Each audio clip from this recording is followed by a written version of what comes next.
morning.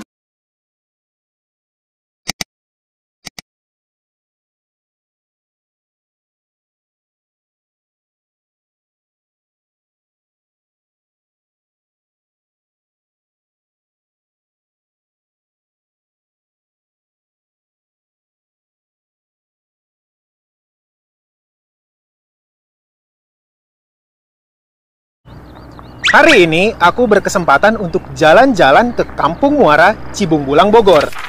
Lokasi ini sekitar 20 km dari pusat kota Bogor deh. Kamu udah pernah jalan-jalan ke sini belum? Lokasi jalan-jalan itu kan nggak cuma di mall aja. Tempat yang aku kunjungi ini spesial banget. Tempat ini jadi saksi sejarah salah satu kerajaan Hindu di Indonesia. Di tempat ini ada sebongkah batu besar yang sangat berharga. Tapi tenang, bukan batu sembarang batu ya. Coba perhatiin deh. Batu ini ada bekas telapak kaki sama tulisannya. Batu ini tuh adalah salah satu prasasti peninggalan kerajaan Hindu. Nama prasasti ini adalah Prasasti Ciaruten dari Kerajaan Tarumanegara. Di depan prasasti ini ada prasasti lain lagi. Namanya Prasasti Kebon Kopi. Prasastinya berbentuk batu juga. Bedanya, telapak kakinya adalah telapak kaki gajah. Kira-kira apa ya makna di balik prasasti-prasasti ini? Seberapa luas ya wilayah kerajaan Tarumanegara ini? Tarumanegara sendiri apa sih artinya? Biar kamu nggak kepo dan penasaran, ayo deh kita bahas. Namanya Kerajaan Tarumanegara.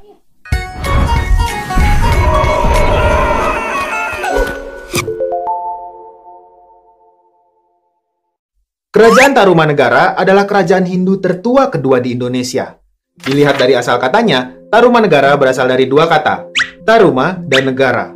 Negara punya arti kerajaan atau negara, sedangkan Tarum atau Nila merupakan nama sungai yang membelah Jawa Barat. Keberadaan tentang kerajaan Tarumanegara juga diperkuat dengan adanya berita Tiongkok yang pernah menyebutkan kerajaan Tolomo atau Tarumanegara. Kerajaan Tarumanegara pernah mengirimkan utusan mereka ke Tiongkok di tahun 528, 538, 665, dan 666 Masehi untuk kunjungan persahabatan. Kabar lainnya datang dari Gunawarman, seorang pendeta dari Kashmir yang mengatakan bahwa agama yang dianut rakyat Taruma adalah agama Hindu. Kerajaan Tarumanegara sendiri didirikan oleh Raja Diraja Guru Jaya Singawarman pada tahun 358 sampai 382 Masehi di tepi Sungai Citarum yang sekarang masuk dalam Kabupaten Lebak, Banten. Jaya Singawarman adalah seorang maharesi atau pendeta yang mulia dari India, tepatnya dari daerah Salankayana. Jaya Singawarman mengungsi ke Nusantara karena daerahnya diserang dan ditaklukkan kerajaan Magadha. Jaya Singawarman meninggal dan dimakamkan di tepi sungai di Bekasi, tepatnya di Kali Gomati. Tahta kerajaan digantikan oleh putranya, Dharma Yawarman di tahun 382 sampai 395 Masehi. Nggak banyak catatan sejarah yang bisa didapat tentang raja kedua kerajaan Tarumanegara ini.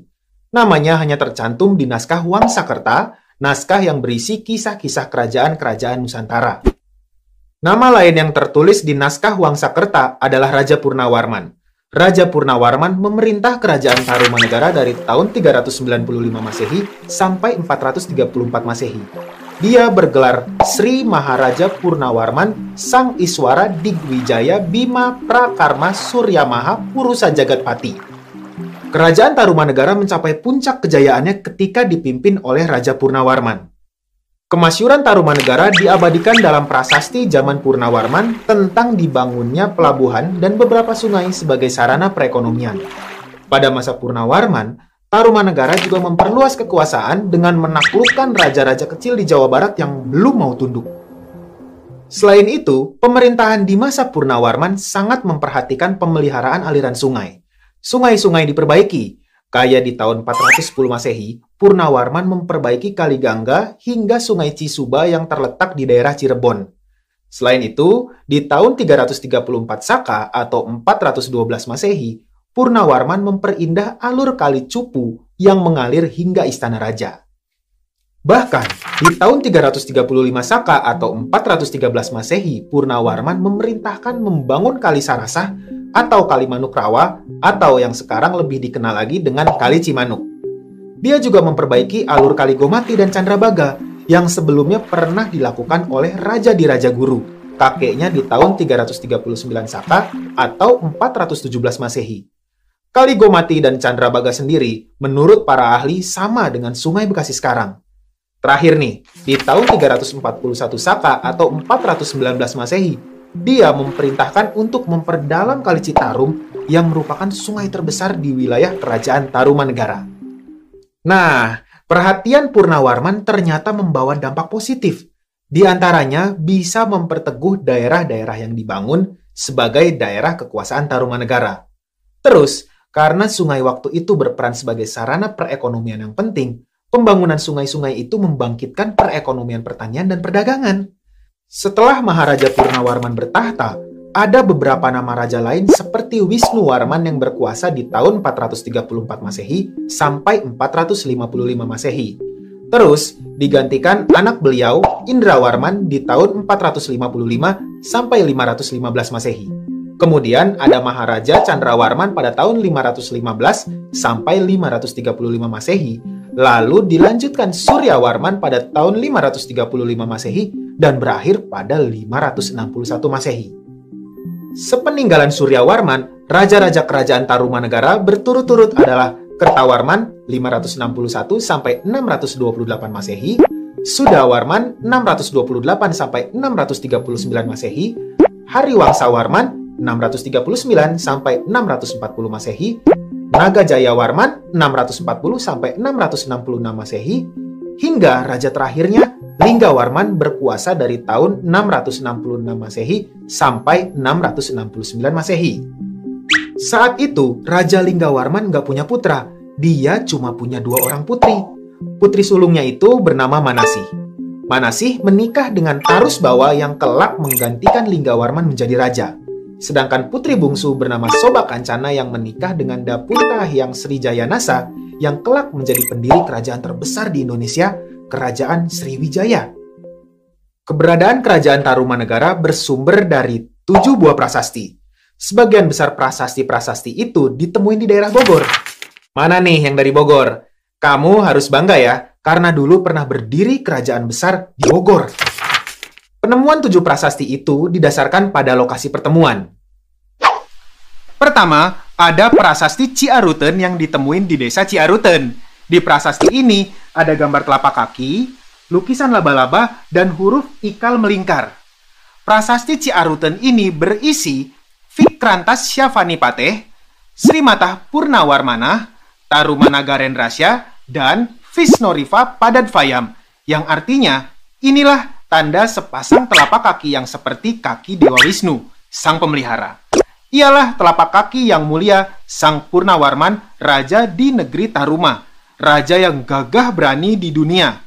Cap telapak kaki melambangkan kekuasaan raja atas daerah tempat ditemukannya prasasti. Ini menegaskan kedudukan Purnawarman yang diibaratkan sebagai Dewa Wisnu. Purnawarman dianggap sebagai penguasa sekaligus pelindung rakyat.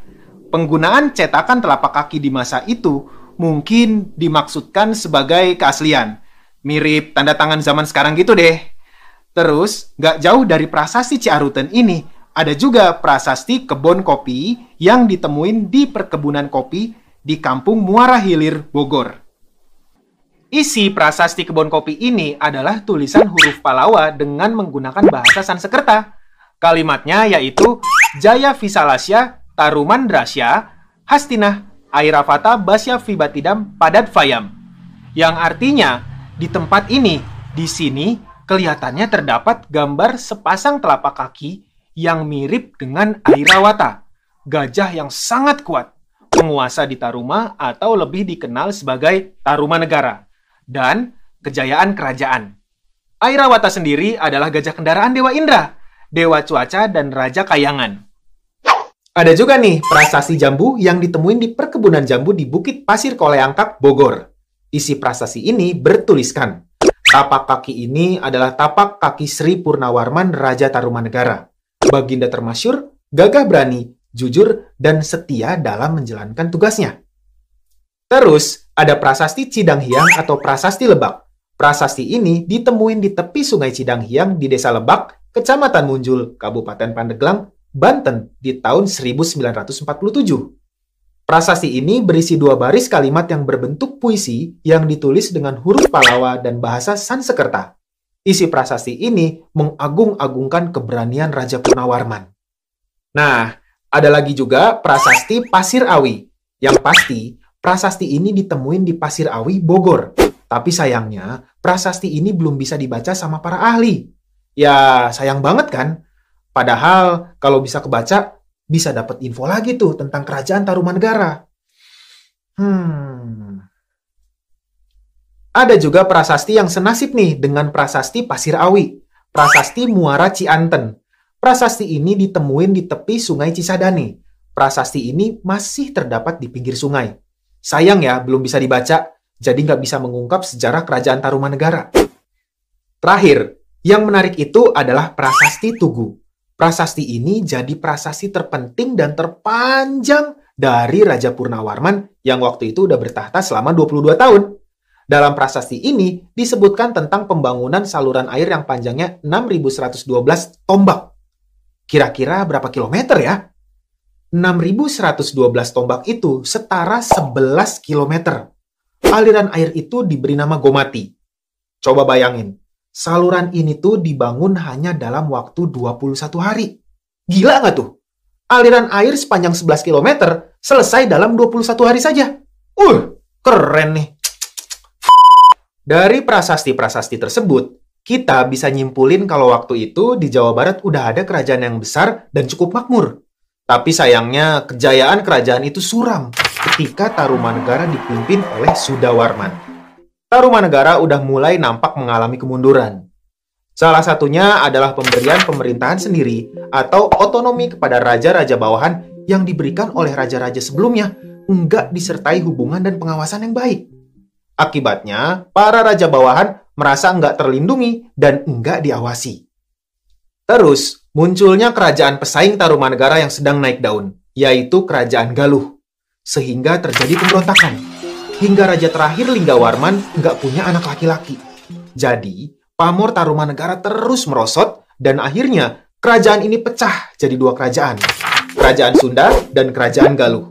Kerajaan Sunda jadi kelanjutan kerajaan Tarumanegara yang dipegang oleh Tarusbawa, menantu Raja Linggawarman. Sedangkan kerajaan Galuh dikuasai oleh Ureti Kandayun. Oke teman-teman, di video ini kita udah belajar tentang kerajaan Tarumanegara.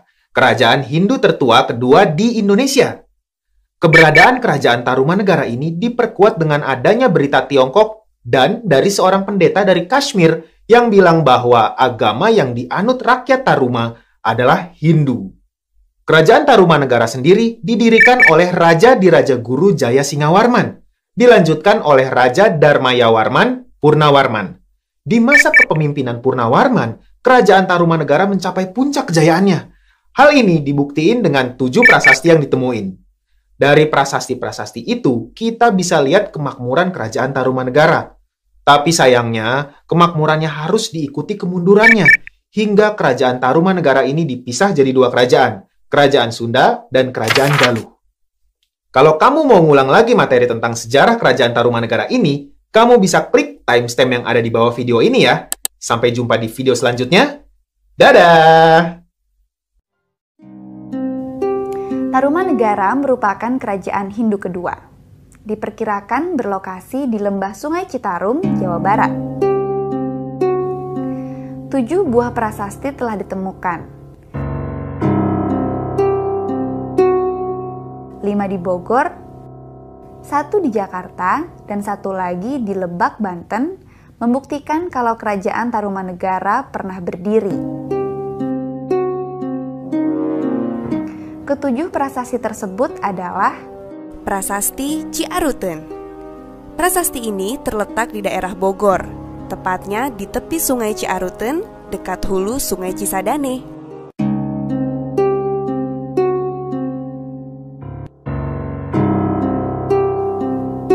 Prasasti Kebon Kopi. Letak prasasti ini berada di Kampung Muara Hilir, Cibungbulang, Bogor. Prasasti Lebak, Munjul, Cidanghi.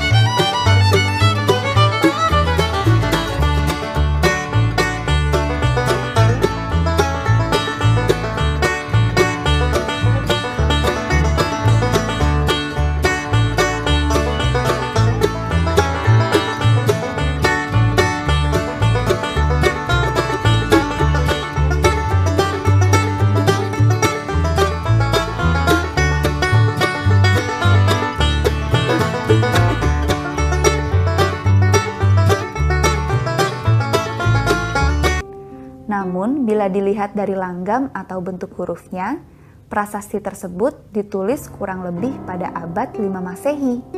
Adanya kerajaan Tarumanegara juga dapat diketahui dari berita atau catatan musafir Cina, antara lain bernama Fahian yang pernah berkunjung ke Tarumanegara pada tahun 414 Masehi. Fahian menyebutkan Tolomo untuk kerajaan Tarumanegara. Sumber lainnya yang membuktikan keberadaan kerajaan Tarumanegara berupa Arca Rajasi. Pada saat diperintah Purnawarman, kerajaan Tarumanegara mencapai masa keemasan. Purnawarman adalah seorang raja yang menganut agama Hindu. Masyarakatnya sebagian besar menganut agama Hindu dan sedikit dijumpai orang-orang yang beragama Buddha serta sebagian masih animisme. Oleh karena itu, kerajaan Tarumanegara dikenal sebagai kerajaan Hindu. Warning,